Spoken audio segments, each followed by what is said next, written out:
Assalamualaikum warahmatullahi wabarakatuh. Pada kali ini kita bahas mengenai efek Doppler. Efek Doppler ini terjadi karena ada sumber suara yang bergerak relatif sehingga menimbulkan efek yang namanya efek Doppler. Efek di sini adalah yang ditinjau itu frekuensinya. Ternyata frekuensi sumber bunyi dengan frekuensi yang didengar itu bisa berubah karena adanya suatu gerak relatif. Secara alamiah kita bisa mendengarkan bunyi entah di jalan, entah di mana. Kalau ada suara sirene yang mendekat ataupun menjauh, kita pasti bisa membedakan apakah suara itu mendekat atau menjauh. Di samping penyebabnya jarak, itu akan mempengaruhi volume, ya, semakin dekat berarti volumenya nanti semakin tinggi, semakin besar. Kalau menjauh, volumenya pun semakin mengecil atau merendah. Lah, khusus efek Doppler yang diperhatikan adalah frekuensi, perubahan frekuensi.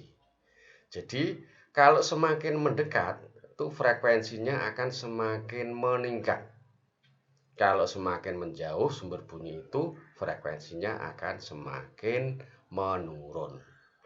Nah, ini telah ditemukan rumusnya oleh Doppler, maka kita sebut dengan efek Doppler, yaitu Fp, frekuensi yang didengar oleh pendengar, itu sama dengan V plus minus Vp dibagi V plus minus Vs kali Fs. Di sini ada suatu perjanjian dalam pemakaian rumus, ya, dengan konsep tadi, yaitu kalau semakin mendekat ini frekuensinya ini harus membesar. Berarti kalau semakin mendekat maka nilai dari V yang bawah ini, V plus minus Vs, ini harus semakin kecil atau kecil, ya.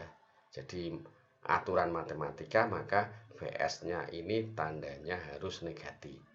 Kalau tandanya negatif maka ini kan menjadi besar. Tapi kalau Vs-nya tandanya positif berarti ini menjadi Vp-nya menjadi kecil. Jadi kalau ada sirene yang mendekat dengan kita, maka kecepatan mobilnya kita tandai min Vs. Begitu juga yang lainnya. Pokoknya intinya dalam pemakaian rumus ini, dalam perhitungannya, dalam penerapan dalam perhitungan, kita pakai perjanjian di mana sesuai dengan konsep tadi bahwa kalau sumber bunyi itu mendekat, maka frekuensinya makin tinggi. Kalau sumber bunyi menjauh, maka frekuensinya makin merendah. Jadi ini suatu ambulan, ini pendengar. Nah, pendengarnya ini adalah diam, jadi Vp-nya adalah 0. Nah, Vp-nya adalah 0. Maka kalau ini sirene ini menjauh, berarti ambulan ini menjauh, maka orang ini tentu saja mendengarkan frekuensi sirene makin melemah.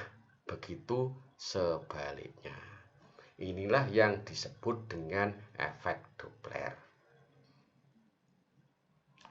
Efek Doppler ini aplikasinya itu banyak sekali dalam suatu teknologi. Misalnya digunakan untuk mengukur suatu kecepatan, ya, kecepatan mobil yang ada di jalan. Tentu saja tidak dari dalam mobil itu sendiri. Kalau dalam mobil itu pasti ada speedometernya. Ini orang luar. Berapa kecepatannya itu bisa diukur pakai teknik efek Doppler dengan alat tertentu, yaitu mendeteksi frekuensinya.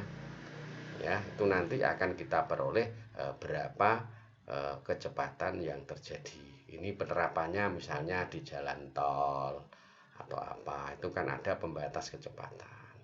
Selanjutnya misalnya ini mengukur kecepatan objek yang diamati tadi, ya sudah. Yang kedua adalah kesehatan.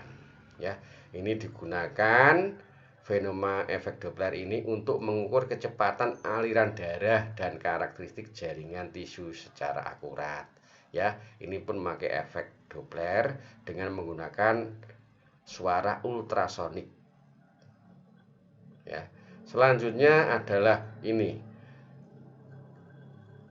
astronomi, dalam bidang astronomi. Nah, ternyata dalam penyelidikan bintang-bintang hitam ya itu bergerak ke arah merah. Nah, frekuensi merah ya, frekuensi menuju ke frekuensi yang bintang merah, berarti frekuensinya semakin merendah. Maka dikatakan bisa berkesimpulan bahwa jagat raya ini adalah mengembang.